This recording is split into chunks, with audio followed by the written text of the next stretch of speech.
Hello and welcome to Few Nights More. This is where you play as a vampire lord and you are wanting to reclaim your place in the world. This is a turn-based RPG with roguelike elements, and as you can see, we have a choice currently on the screen here. By the way, if you want to check out the game, there is a link in the description. This game has just released from early access and it is now a full version. So, as you can see here, my lord, there is a group of human peasants that want to surrender to us in exchange for safety and some of their trinkets. How should we proceed? We could sacrifice the peasants to gain 10 max HP, we could transform them into 5 lesser minions, or we can accept their offer and gain 1 random decor. You're going to get to see exactly what I'm talking about when I say decor here, because, well, you could create your very own stronghold, as it were. I'm going to be sacrificing them to gain 10 max HP, because I have 87 at the moment. Well, I had 77, now I have 87. Now, you may be thinking, okay, what are these icons? What are these icons right here? Well, each individual icon represents decor, traps, and minions. And you can place individual things. For example, I have some minions here that is a lesser beast. And as you can see, this deals 9 damage to all hunters. And minions respawn after every invasion. So if I want to, I can put another person in there. So as you see, we now have a lesser beast and a lesser gorgon in the living room. Yes, so when people come over there, they are going to be met by those minions. So basically, this is kind of your whole thing. Now, this is my vampire lord at the moment. I chose her at the very beginning. I'm probably going to lose, by the way. I'm probably going to lose this run. This is my strongest run so far. But basically, I wanted to show you a bit more of an advanced run at the, well, funnily enough, as I say, this is the furthest I've gotten, but this is not really that far, just so you know. But I wanted to show you just because there is a huge amount of customization you can do with the various builds and the various characters that you can create. So anyway, there's a rope cage here. This deals 5 morale damage. This is a trap. I can't place this anywhere but here, so I'm just going to put it up there because I don't have another room available. However, I did just level up, so we are going to be speccing into a couple of things. Let's get some dodge chance. There we go. Now we can choose a new skill here as well. Gain a passive every time a soul is used. Vampire Lord and all minions gain 3 intelligence for each soul used. This passive can stack. We are going to be going for this 100%. This is absolutely fantastic. We could choose a trinket. Trinkets can be equipped onto your Vampire Lord as well to give you various bonuses. I am probably going to be taking the max HP. There we go. And we're going to be getting a room. We're going to be getting a new room here. And this allows us to increase our gold income, or we can increase our plasma income, or we can make it so that all enemy units take -3 morale. I think I probably want to go for gold. Blood storage. Sorry, blood storage. That's what we're going to do. And then we have a room here, and we can place this wherever we like. In the 2x3 room is where we want. There we go. That is done, and then we can go to the merchant, and the merchant is going to allow us to buy basically anything we want. We could buy trinkets, we could buy rooms, we could buy decor here. Pretty crazy. So you could see, you could place these pretty much wherever you like, and if you're fighting in that very room, you're going to gain the bonuses from the decor, from the traps, and from various other things that are available there. So for example, as you see here, the general armor stand gains 6 stack of fortified at the start of every combat. So if I wanted to buy that, boom, I bought it, and then we'll go out, and then I can show you exactly what I'm talking about. So obviously I have a decor here, and I'm going to be placing that here. Well, I would be able to if I could, because there are no decor slots available in this particular room, so I had to put it here. But this room is really, outfitted in a huge amount of stuff, and we are going to be we're going to be fighting there in a second. We're going to be fighting there in just a second. But first of all, these arrows, you'll see these arrows right here. These basically tell you which direction the enemy is coming from. So as you see, there is an entrance here to the south, and there is an entrance here to the east, and you can see exactly which way they're coming. So anyway, let's do this. All right, so this is our first invasion. The enemy is coming in, and they're going to fight us. So let's start combat, and here we go. Okay, so these enemies are pretty tough. So we're gonna hope that we get something good. Okay, we got a skeletal knight right here who is really, really good. He taunts basically. He also gains fortified at the start of every turn. He's really, really strong in that regard, and I'm very much hoping that we're gonna do a really, really good job here. Unfortunately, I did get a crystal as well. These crystals only give me AP every single turn, which I am not a terribly big fan of. So I'm hopeful that I'm going to be able to use my mutation skill, because mutation changes minions to something else. And so I'm going to change it to a skeletal knight there.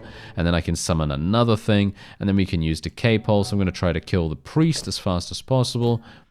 And hopefully that is going to work out in our favor. Unfortunately, they are going to kill some of my minions, but, you know, at the end of the day, I actually don't really care about that too much. Unholy Boon is definitely going to be used right here as well, and there's a reason why I'm using this too, and I'm going to tell you that in just a moment. I just have to play this right now and just make sure that I'm doing this correctly. Okay, so there is a thing here called Coated in Death. This is a skill that I gained in, you know, a random event earlier when I leveled up. And this allows you to gain a passive. Every time a skill is used, all hunters get a decay debuff. This passive can stack. So in other words, every single time after I've used Coated in Death, every single time I've used this, I am going to apply decay to the opponent. As you can see, there are literally 12 stacks of this thing on all of these guys. And there are builds associated with the Necromancer subclass that are going to enable you to basically explode your decay stacks on every single person instantaneously, and you could basically kill them. You can kill them extremely, extremely quickly. As you can see here, though, look at this guy. Look at how much buff he has just gotten. He just got a buff of strength to 20 right there. And that is purely because of the various passives and buffs that we are currently able to use, where we're just using them all the time. And you can see here that he's going to now be doing 23 damage every single time he stabs, instead of 2. It's actually insane how much damage and how much you can buff your minions. I decided that I was going to be playing a Vampire Lord that was coded to be as powerful as possible when it came to using minions. And that's the reason why I chose the Necromancer subclass, because it's all to do with damage over time, it's all to do with buffing minions, and I personally found that to be the most fun. So, you know, I haven't tried the others, by the way. I haven't tried the others, so, you know, just bear that in mind. Because there are 4 other subclasses available. As you can see, we have these people coming in here. All of my traps, all of my decor, all of my minions are activating right there. And now what we're going to do is we're going to go over here. By the way, there are 2 ways that we can lose the game. 2 ways that we can lose are our Lord being killed. You could see the objective of the various invaders at the very beginning of the invasion. So you see that this guy particularly, he wants to kill our Vampire Lord. He is very capable of it, by the way. And indeed, the other objective for them is to destroy your coffin. So there are a number of ways that they can win. All right, so summon this, summon this, summon this. Let's use Shape of Fate as well, because basically every single Vampire Lord comes with a unique ability, and our current ability is to gain 5 magical armor and power between 1 to 3 at random. And this is extremely important because obviously power indicates how much damage you're going to do, or at least that's what I have understood it like. I could be wrong about that. Yeah, as you can see, gain 5% all damage multiplier for each stack. So I have a 15% increase in terms of the amount of damage I can deal now. Obviously, I'm not really doing any damage directly at the moment, so maybe I don't really need to worry about that too much. But yeah, kind of funny anyway. Okay, so ooh, nice, nice, nice. Okay, we actually got this guy out. As you can see, some of these fellows are really, really strong, as in they can attack twice in a row. As you see, 8 times 2, and then we have 14 times 2, and then, oh, look at this. We've just gotten a buff. Look at that. This guy literally just gained a buff with 10 strength, and now he does 25 times 2. So he's going to be doing 50 damage. 50 damage. Absolute insanity right there. Really, really nice. Okay, so otherwise, we're just going to be using this. this. I'm just going to debuff him to no one's business right there. And unfortunately, he is going to heal himself, and he's probably going to heal basically to full, I would assume. Oh, no, he's not. He's not. Okay, he's having some big problems. All right, I like it. I like it. Okay, can we use Unholy Boon right now? Yes, we can. There we go. Let's continue summoning minions, and this guy is basically dead. Oh, yeah. There it is. And yeah, what's really cool about the Necromancer subclass as well is that when you summon the same kind of minion, because you can only summon 4 minions maximum, by the way, just so you know, you can only summon 4 minions max. So basically what that means is that when you summon or cast the spell to summon more minions, the other minions that are currently on the field, they will get doubled up. So basically what you'll do is you will double the you'll gain basically the same amount of HP that the level 1 variant of the minion is. So, for example, if you have a minion that has 10 HP and 5 attack, you're then going to double up both of those values, and you're then going to have a minion that has 20 HP and 10 attack, if you understand what I mean. So that's basically how that works. Anyway, as you see, we now have a random event here. Some of the artifacts we got from the merchant look to have some untapped potential. We believe we could unlock one of these to strengthen you in a way you desire, my lord. I don't think we have the capability to do this for all of them, so you'll have to choose. All right. Doubles the current intelligence. Yup, let's do that. Sounds great. Because this is my current character right here, as you could see, and we currently have 6 intelligence, which is hilarious because that's not really that much, but, you know, doubling that is better than nothing, right? And otherwise, we now have the ability to do this. We could mark a hunter. Every 10th attack the hunter takes, deal 50 magical damage to all hunters. Yeah, not particularly useful. None of this is actually that good. Let's just re-roll a little bit. Ah, hello. There we go. I like this. I like Terra March. Let's take that. That's going to be an upgraded version of the previous thing. All right. So now we can place all of these guys in various other areas here. We're going to place, a Statue of the Progenitor. Deals 50 morale damage at the 5th turn. This effect applies once in combat. Okay, let's place that roundabout there. Javelin Launcher. Damages all hunters for 5% of their max HP. Sounds pretty fun. Let's place that roundabout there. And then we have our fame screen. So this is a prestige/fame screen. Basically, whenever you get fame, you can choose one of these categories from seduction, terror, and prestige. And they each have different benefits. So as you can see right here, seduction at 3 points allows you to gain 1 trinket choice and start combat with 3 crystallize, which is indeed a buff. Same thing with 6 points, 12 points, 18 points, 24, and so on and so on and so on and so on, all the way to 81. Same thing with Terra, but they all give different benefits. So for example, Terra gives you 1 random trap and 1 lesser minion, end of every night. At 6 points, start of every turn, apply 1 weak to all enemies. At 12 points, damage of all minions in the castle is increased by 5, and so on. I am currently speccing into Terra because I think that that is a minion-based, kind of a minion-based fame thing, I guess, kind of. So that's why I'm really doing that. What we're going to do is we're probably going to be taking Genius. There we go. Genius sounds pretty good to me. And we should... Oh, is that a boss? I think that looks like our boss to me. All right, this might be interesting. Funnily enough, I did not get very far with my first playthrough, so I'm very intrigued to see how far we can go here. Oh, this guy might kill me. Okay, yeah, this guy might kill me. As you can see, look at him. He has 279 attack. He heals all allies by 20 HP at the end of every turn. He can't be stunned. He gains he's got 1 strength. Well, he's got 6 strength actually. And he loses 2 morale at the end of the turn because we have applied him with weak, because we have a decor in here that does that. And we are summoning a couple of people here. Let's just do this, do this, do this. I did that in the wrong order, but that's okay, because I think we're maybe going to be... Ooh. Yeah, as you can tell, he absolutely smacks. He does so much damage. It is actually kind of bonkers how much damage he does. This is a bit problematic. If he continues to... Oh, dear. Yeah, if he continues to focus on me, I am basically dead. So, that is all she wrote, I think. Yep, that is probably all she wrote if he focuses on me now. No, he didn't. Okay. Whew, that was a close one. That was a close one. That was really, really close. All right. Here we go. Okay, come on now. Let's. I highly doubt I'm going to be able to do anything here, but I guess we can just try our best, eh? He's going to heal, right? He's going to heal right now, so that's actually good for us. Because if he's going to heal... Okay, he healed for 81, which is pretty bad for me. He's also got Holy Boon. He seems to be... Yeah, Holy Beacon. So apparently, Holy Beacon actually does damage to us.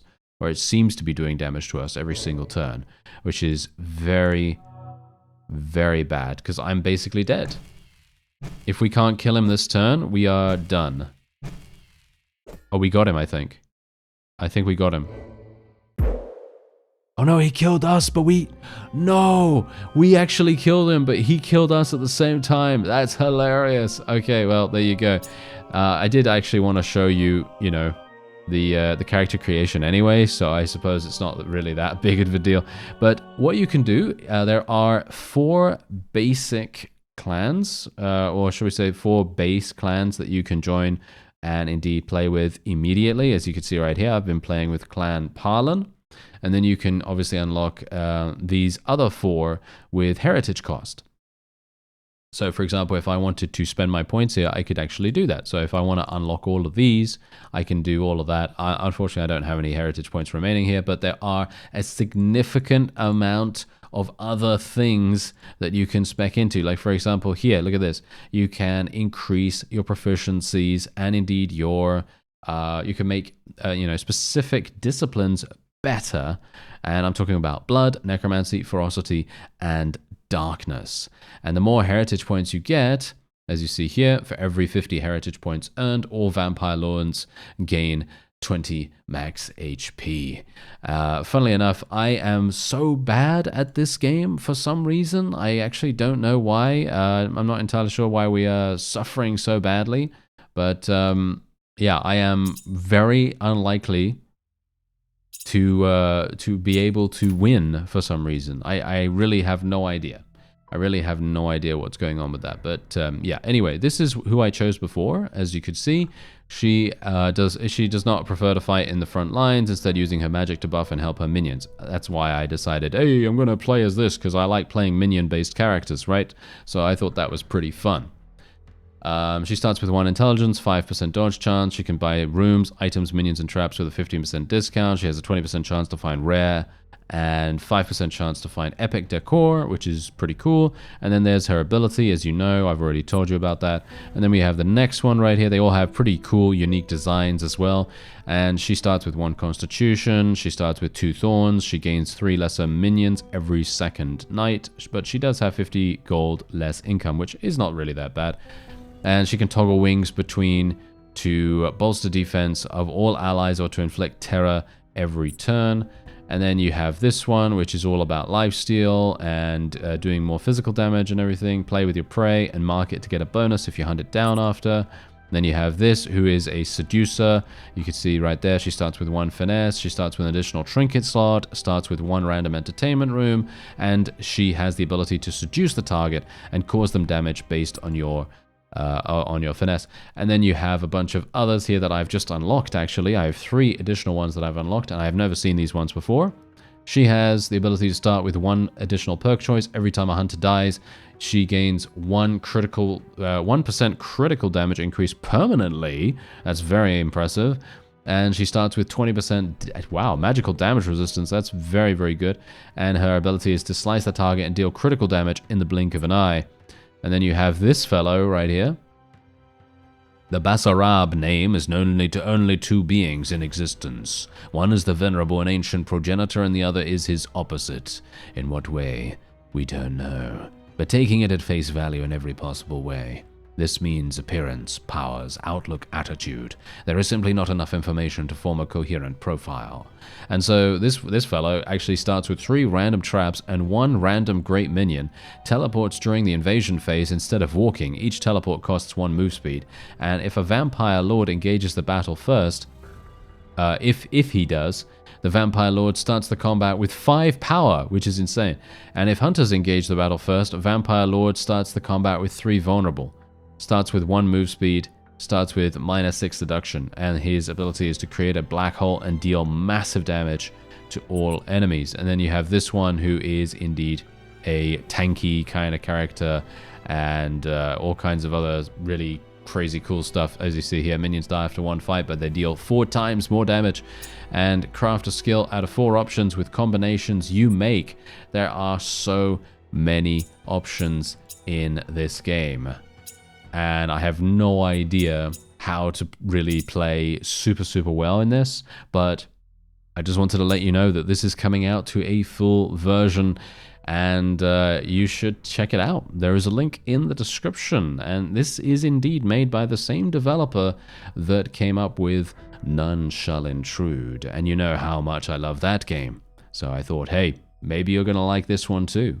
I thank you very much for watching, and I'll see you next time.